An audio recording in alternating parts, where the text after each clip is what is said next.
And welcome to a WrestleMania week edition of Kicking Out at 2 as we bring to you the classic Macho Man Randy Savage versus Ricky the Dragon Steamboat WrestleMania 3 Intercontinental title match for you in watch-along form here this week on Kicking Out at 2. I'm your host, Dave Rosenbluth. This has been an interesting return to the airwaves here on Kicking Out at 2 as we get right into WrestleMania season. 2 weeks ago, we kicked it off with a classic in Hogan and Rock. Then last week, we had Austin and Brett, the submission match from WrestleMania 13. 25 years to the day. Today, this week here, 35 years later, Savage, Steamboat, Intercontinental title watch along with myself and my father, Mr. Dave Rosenbluth himself, is going to be here in studio shortly as we're going to watch that classic match back with all of you. Had the WrestleMania 3 intro opening up the show. Don't own the rights to the music, so don't sue me, please. I'm just a 39-year-old wrestling fan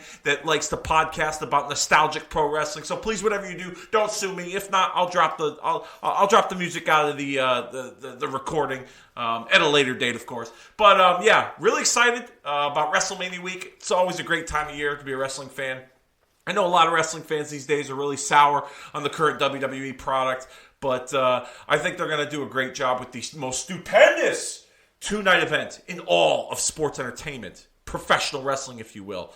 I'm looking forward to Roman and Brock. I'm looking forward to I'm looking forward to Charlotte and Ronda. I'm looking forward to Austin Theory and Pat McAfee, Edge and AJ Styles. Even the Johnny Knoxville Sami Zayn match I'm looking forward to.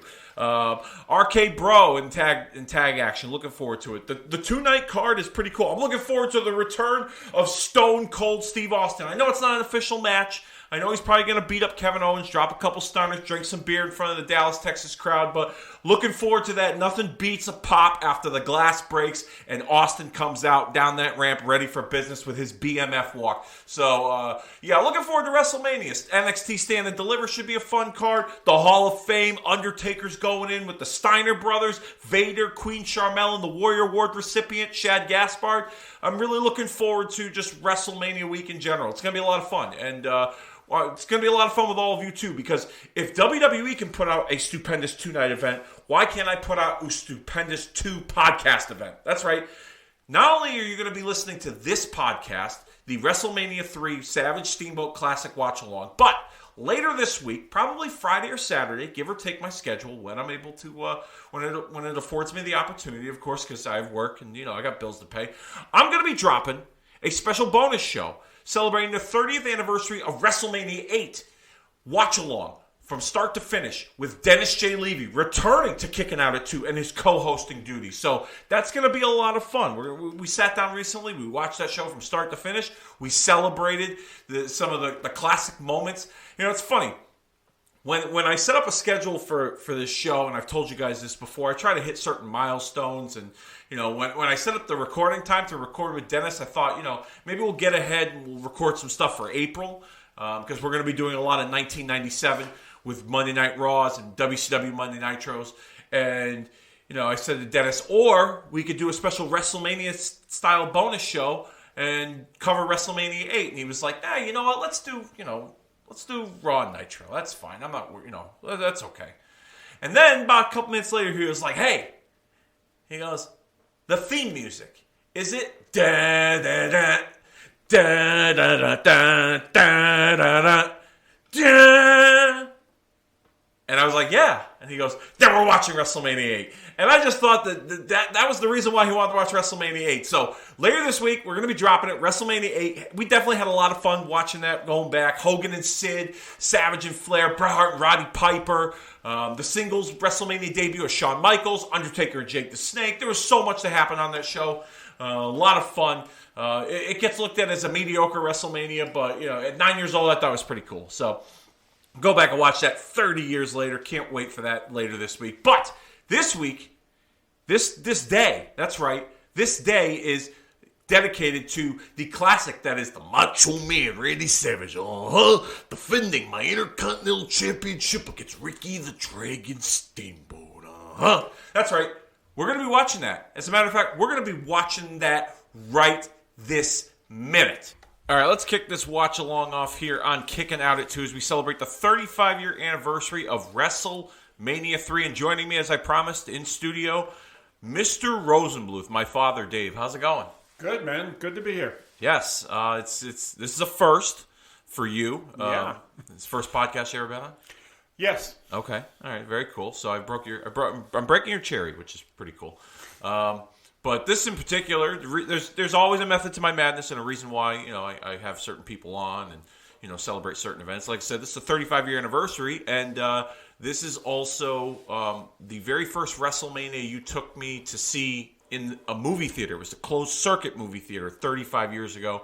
And you also talk very fondly. I know you don't watch wrestling a lot. You watched it when I was a kid, here and there with me, but. You talk very fondly of this match that we're going to watch. Ricky the Dragon Steamboat, Macho Man Randy Savage. Got a couple of questions for you before we get into this watch along here. To the best of your recollection, where exactly, what movie theater was this that you took me to go see this in? Well, it wasn't actually a movie theater. It was called the Agora Ballroom here in West Hartford, Connecticut. It was a concert hall, a rather dingy concert hall. Oh, interesting. Yeah. Okay. In fact, I had seen a couple of concerts there. It was back then. It was just a kind of stand and watch the band kind of a place. It was just an empty hall, old sticky floors and real dark and crappy lighting. But it was local, so 5 minutes from where we were living at the time. Yeah. So that's the kind of place it was. It wasn't like a regular movie theater or anything like that. It was just a small little hall. I don't think there were more than 250 people in the building. Okay, interesting. Now, do you happen to remember, because I don't, because I was 4 years old at the time, do you happen to remember how much the tickets were to go see this? No, I don't remember, but I'm going to guess somewhere in the range of $10, maybe $15 at the most. For total, for the two of us? No, I think per person. Per person? Okay. Yeah, I think it was somewhere in that range. Okay. Now, back in 1987, that was probably, would you consider that an expensive evening out? For us to see something like this? Yeah, I think so. Now, back then you could go see closed-circuit boxing matches that were probably more money than that. Okay. Championship fights, it's pre-pay-per-view. Yeah. But still, for back then, I thought like, wow, that's a bit much. But, it ended up being a fun night. Yeah. And actually, we'll get into it, shortly as we're watching this. But talk to me a little bit, to the best of your recollection. What kind of impact did wrestling have on the media and on the mainstream? Because I was 4 years old. All I cared about was what was on, the contents of the wrestling itself. But what, to your recollection, what kind of impact did it have on the mainstream and pop culture in 1987 at the time? Well, it was just starting to emerge, I guess. Prior to that, wrestling was a cult thing. Yeah. I mean, I'll just liken it to the band I like, the Grateful Dead. Mm-hmm. Okay, it was just not mainstream. They had a loyal following. People went. They were rabid fans, but nobody else paid attention, really. Yeah. When I was a kid, it was Bruno Sammartino and, Gorilla Monsoon and that era of wrestling. Yep. And that was on Saturday mornings, on PIX in New York. And, we watched it most of the time, but it was not part of pop culture. It was a guilty pleasure. Yeah, this WrestleMania, if I'm remembering my history right, is the beginning of the change of that. Yeah. Okay. Yeah. With obviously with Hogan playing a big part in it, but WrestleMania is what it's kind of like the Super Bowls. Yeah. People go to watch Super Bowls that don't watch football. Yeah. WrestleMania is kind of like that now. I mean, in hindsight, looking back, Hogan and Andre, their match sold this WrestleMania. Savage and Steamboat stole this WrestleMania. Well, yeah, this to me was like an old school wrestling match. Yeah. Okay, where there was a lot more athleticism, a little bit less theatrics, and a lot of back and forth where you didn't know who the heck was going to win. Yeah. For sure. Yeah. And you didn't know who was going to win going into it. I mean, I personally assumed it was Macho Man because he was the bigger personality. Yep. But Steamboat was a big deal. He was real popular. Yeah. Oh yeah. I mean, and when we watch this, you'll see what some of the events that led up to the match that will jog your memory. from over 35 years ago. So while we're at it, head over to Peacock on the app. It's a terrible app, I must say.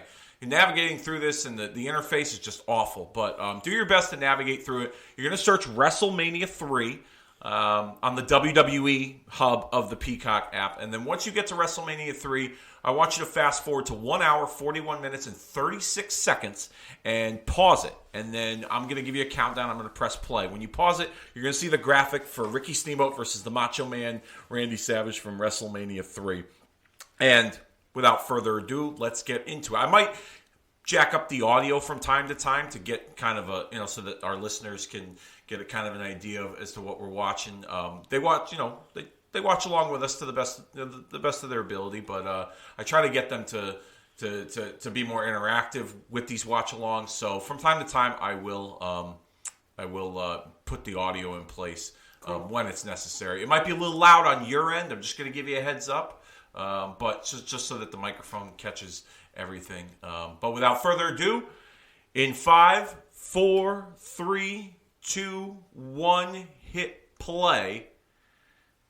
As we see Randy Savage coming off the top rope. This was what really started it here, as he hurt Ricky the Dragon Steamboat's throat with that crossbody off the top to the guardrail, and then using the ring bell, as we see there. That was the antithesis to get into this match, and we see Steamboat getting carted out, falling off the stretcher, and Mean Gene Okerlund with the physician. If I'm not mistaken, he might have worked for the company at the time. I don't know if he was a real doctor or not. Yeah, that'd be questionable. Yeah, sure. yeah, oh yeah, for sure. There's a famous line in the build up to this match from Jesse Ventura, where they talk about Steamboat having a lot of heart, and Ventura, it was kind of a funny remark. He said Steamboat doesn't have a lot of heart; he has a lot of throat. Which, well, he was certainly clutching it in that clip there. Yeah, that's for sure. And there's continuity in the story with Savage and Elizabeth when it comes to George the Animal Steele, because it was a year prior at WrestleMania 2. He was involved with Randy Savage. He was smitten for Elizabeth, and he would also be in the corner of Ricky the Dragon Steamboat. The hairiest wrestler I have ever seen. Yes, yes. I never understood how. I wasn't really enthralled with that character as a kid. I don't remember, but the whole biting of the turnbuckle and he goes back to my day. Yep, he goes back to when I was a teenager. And the funny thing is, when you were a kid, George the Animal Steele was a bad guy, and he was looked at as like this monster. But here in this, in later years, from what I grew up with, he was this like lovable. Crazy guy, crazy cartoonish kind of guy. Whereas, definitely. Like during your era, he was this monster. He was a plain old bad guy, no question about it. He was always in the second or third most important match. Yeah, he wasn't in a main match that I can recall. And during this time period, he was more or less, lower on the card. But in this case, he backs up Steamboat in this match, in Steamboat's corner. As we see Randy Savage and Miss Elizabeth entering through the ring carts. You were talking about that earlier, the ring carts. Yeah, that I remembered. That was pretty cool. I thought it was a really cool way to get them in. It would be pretty cool if they brought it back at some point for some WrestleMania. It would be kind of fun if they did that. I've always said that the ring carts were... It's also quicker to get them to the ring. Yeah. There's no stopping. There's no crap going on with fans and whatnot. It keeps the card moving. Yeah. Oh, for sure. And then they had the girls that they called the Fedorettes. They were like the ring girls. Yeah. That was like a one-time thing. I don't think they did that a whole lot. But while we're watching the entrances here, let me run through the card to kind of refresh your memory as to what else took place on this WrestleMania card. The opening match was the Can-Am connection of Rick Martel and Tom Zink defeating Cowboy Bob Orton and the Magnificent Morocco with Mr. Fuji. We also saw Billy Jack Haynes and Hercules with Bobby the Brain Heenan in his corner, ending in a double countout. This is one you'll remember. Hillbilly Jim, the Haiti Kid, and Little Beaver taking on King Kong Bundy, Little Tokyo, and Lord Littlebrook. Yeah. Well, Hillbilly Jim was cool. Yeah. Yeah, I liked him. He was cool. And back in those days, they had the little people wrestlers. Yep. You know, that kind of went away over time, I guess. But back then, They were an attraction. Yeah, it was a nice little sideshow. Yeah, they were an attraction. It wasn't anything that sustained long-term Appeal or anything. exactly, yeah. Also on this card, King Harley race with Bobby Heenan and the Fabulous Moolah defeated the Junkyard Dog. The loser must bow to the winner. I remember Junkyard Dog too in this particular match. Yep. I remember his shtick and what he did in the ring and stuff. He was entertaining. Yeah. Also, we saw the Dream Team, Greg Valentine and Brutus Beefcake with Johnny Valiant and Dino Bravo in their corner, defeating the Rougeau brothers, Jacques and Raymond. Hair versus Hair, Rowdy Roddy Piper defeating adorable Adrian Adonis with Jimmy Hart. And that was when the birth of Brutus the Barber Beefcake was born. He would help Piper cut Adrian Adonis' hair at the end of the match. Jeez. Danny Davis and the Hart Foundation, Brett and Jim Neidhart with Jimmy Hart in their corner, defeated Tito Santana and the British Bulldogs in the six-man tag team match. Well, that would be a good match. Butch Reed defeated Coco Beware. This match was following that, Randy Savage and Ricky the Dragon Steamboat. Following this match was the Honky Tonk Man with Jimmy Hart defeating Jake the Snake Roberts with Alice Cooper in his corner.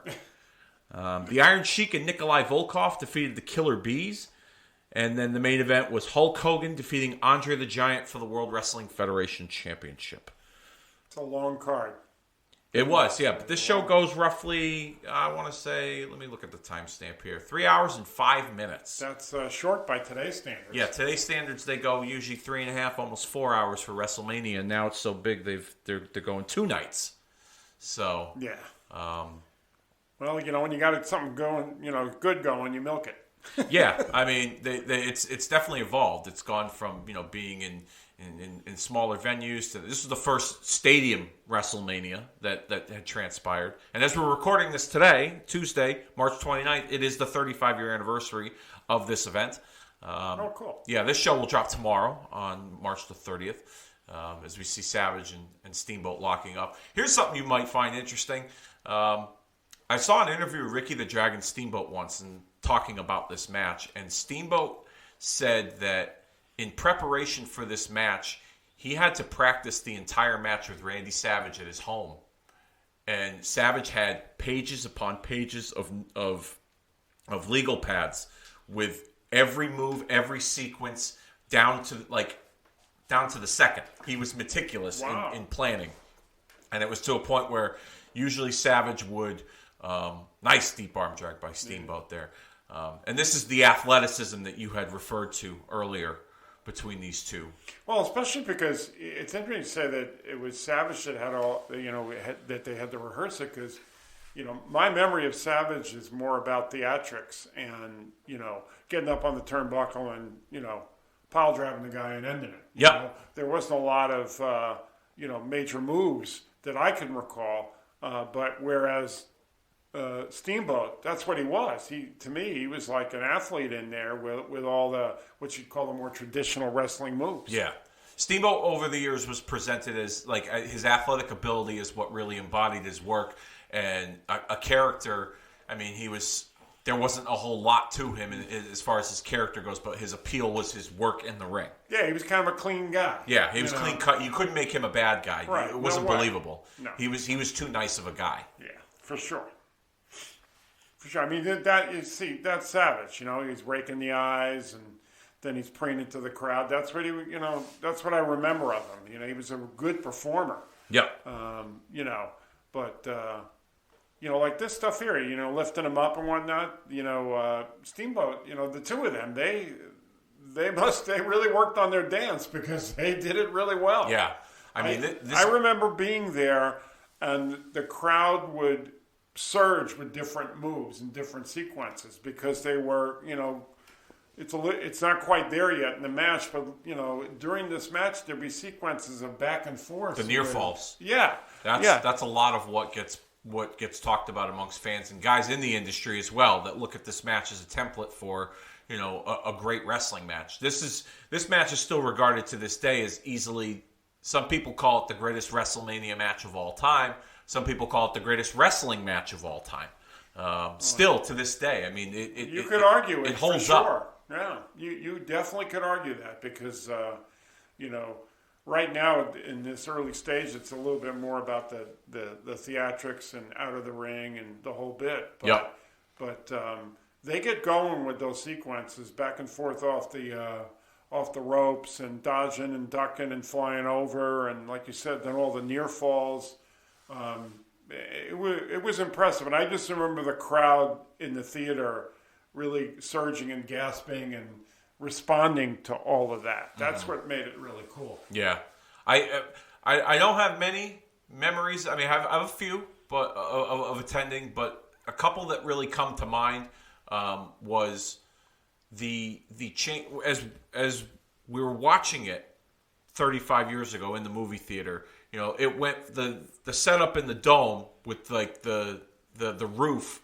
It went from daylight to nighttime, and it felt like as we were watching it, like at least at 4 years old, I felt like I was there because of the change in the time with the lighting.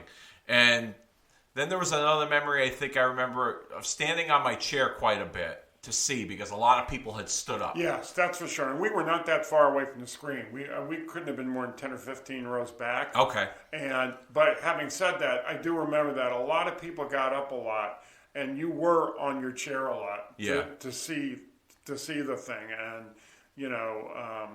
And people got riled. I mean, here you go. This is the second time he nearly counts him out. That goes for the cover. Yeah. That Savage goes for it, but.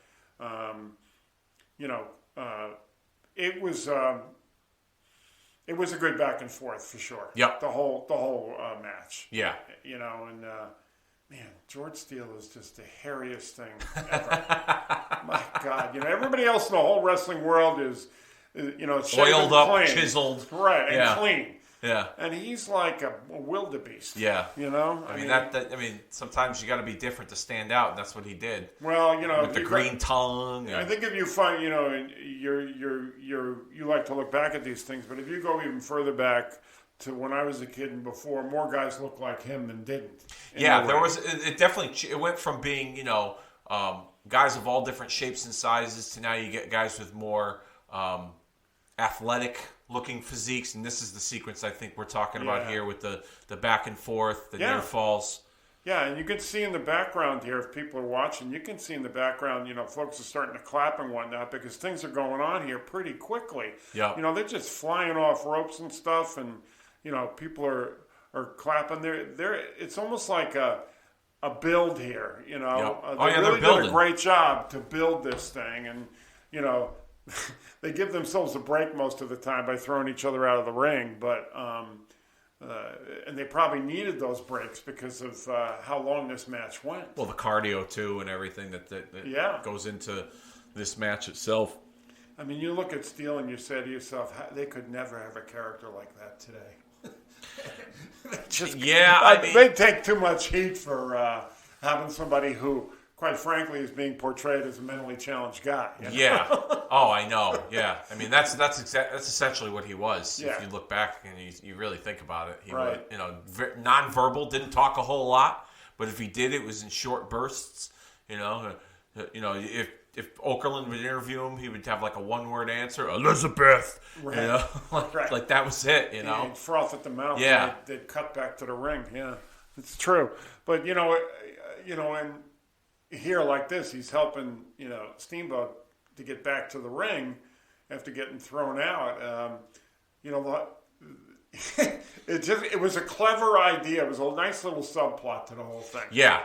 It's got. It really was. You know what it's got to me? It's got a very. It's slightly reminiscent of Lenny and Joe of Mice and Men. Yeah. Steamboat's not necessarily the.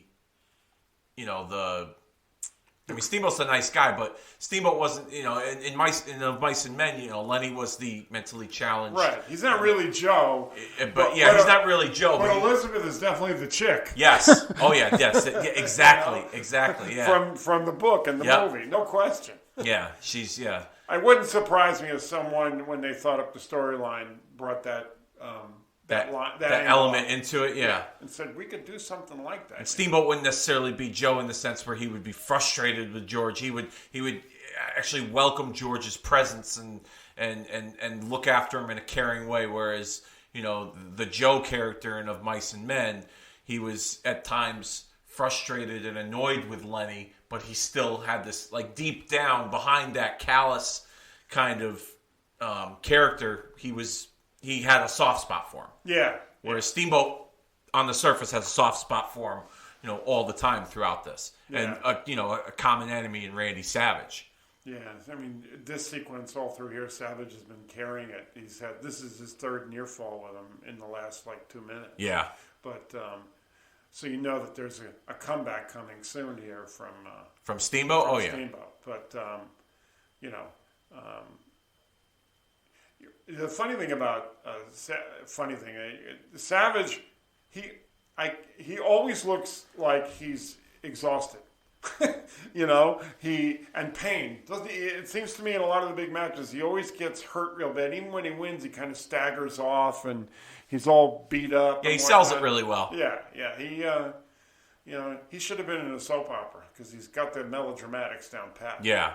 No, Savage definitely, he was very meticulous with his character and his storytelling. What did you think of the dynamic of Savage and Elizabeth back then, 35 years ago, where he was, literally the Macho Man, and she was this soft-spoken,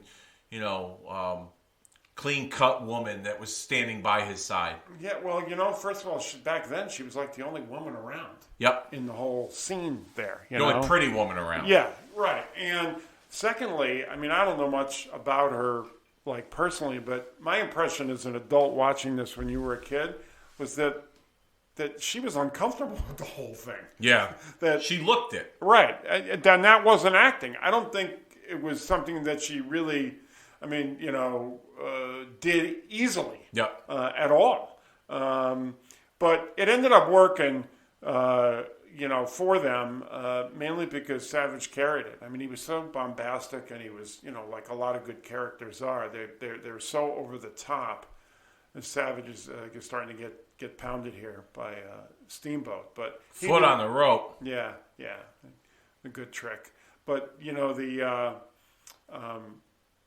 the crowd liked it. I mean, you guys all ate it up. I mean, yep. She was a mainstay for a long time. Yeah, I mean, it became a big deal. And when they split them up, some people say it didn't feel the same. I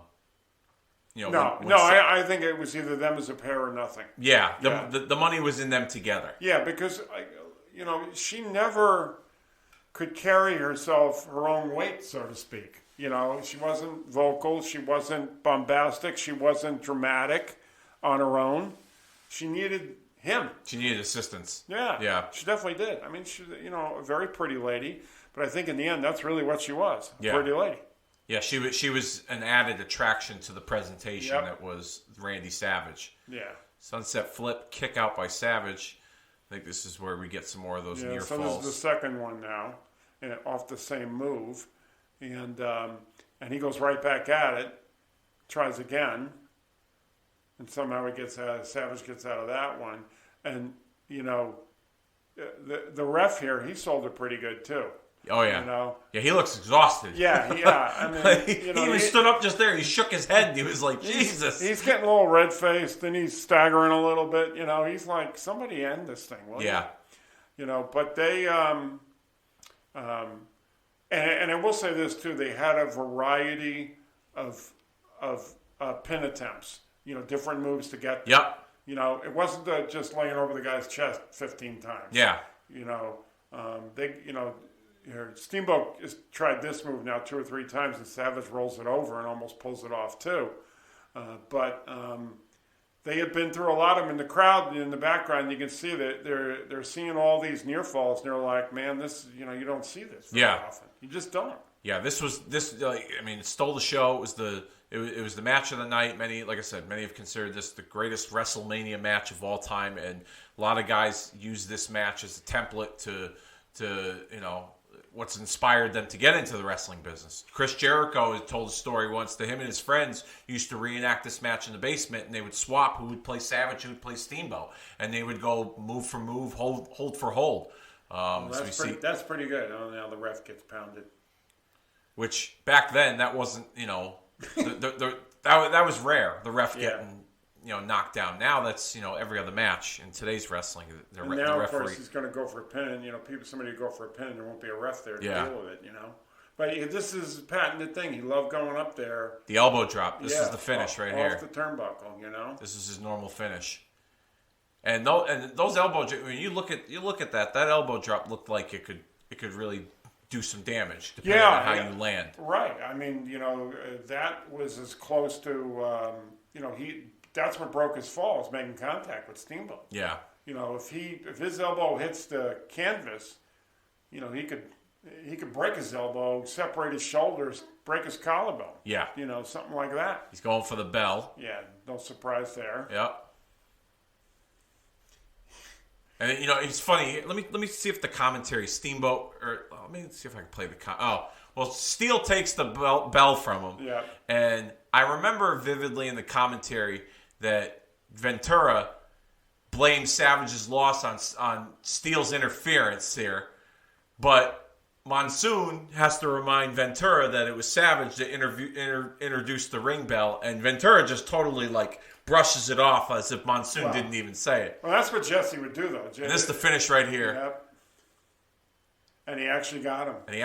This time. And what I remember from that exact moment is the crowd went nuts in the theater. You were standing, and I picked you up underneath your arm so you could see everything. And you were up in the air, over my head. Yeah. And the theater was going absolutely nuts. Yeah. It was going nuts. That was, I was not a big wrestling fan. It was on because you loved it. But that, to me, was the closest thing to the kind of wrestling match I saw as a kid.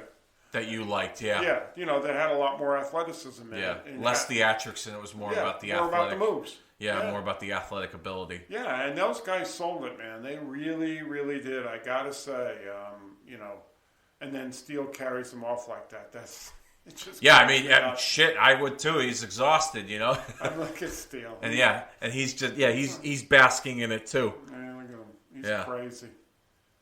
But that I remember. Even this whole thing out, we were, the place was going nuts. Yeah. It was a big, big deal. Now, my memory's weak on all this, but he didn't hold that title for very long. No, he didn't. He did not. As a matter of fact, this is an interesting story. Not long after he won this belt, he went to Vince and asked for some time off so he could be with his wife and his kid at the time. Mm-hmm. I think his son was just born, or he was a newborn. And Vince said, well, we invested all this money in you. We put the belt on you. Now it's, your turn to kind of carry the load, etc. And so Steamboat they agreed that Steamboat was going to drop the title. And here's another funny, interesting part about that. He was originally supposed to drop the title to Butch Reed at a television taping, and Butch Reed no-showed. And it was Hogan who suggested to Vince that they put the belt on the Honky Tonk Man. And it was Honky Tonk Man that would beat Ricky Steamboat to become the Intercontinental Champion. Really? Yeah. And Honky Tonk Man would end up having, which to this day still exists, the longest reign as the Intercontinental Champion for over 15 months. Really? Yeah. That I never knew. Yeah, he was the longest reigning Intercontinental Champion. As we close out this watch along here on Kicking Out at 2. Thank you all so very much for tuning in and checking this out. Thank you as well for good to be here. For being a part of this. This was a lot of fun. And check out our bonus show that we have scheduled for you this weekend here, WrestleMania weekend. As Dennis and I sat down and watched WrestleMania 8 from start to finish, close to 3 hours. That show was headlined by Hulk Hogan and Sid Justice, Ric Flair and Macho Man for the title. That was actually, I don't know if you remember this, but you actually took me and Dean to Nana and Grandpa's to watch that show. And while Nana and Grandpa were in Florida looking for a house. That I don't remember. Yeah. Okay. And that was like supposed to be Hulk Hogan's last match at the time. He was going to leave or whatever. Yeah. So Dennis and I, we sat down recently, watched that start to finish, celebrating the 30th anniversary of that. So check out that bonus show in the streams over at the Retromania Pro Wrestling Podcast Network. Search Retromania with a W. You can find all of the great shows of Kicking Out at 2 on the Retromania Pro Wrestling Podcast Network. You can find us on Google Play, Apple Podcasts, Spreaker, Stitcher, Spotify, any podcast platform available by searching Retromania with a W. And with that being said, I think it's officially about this time that we put this show down for the 3 count, and we will see you all next week.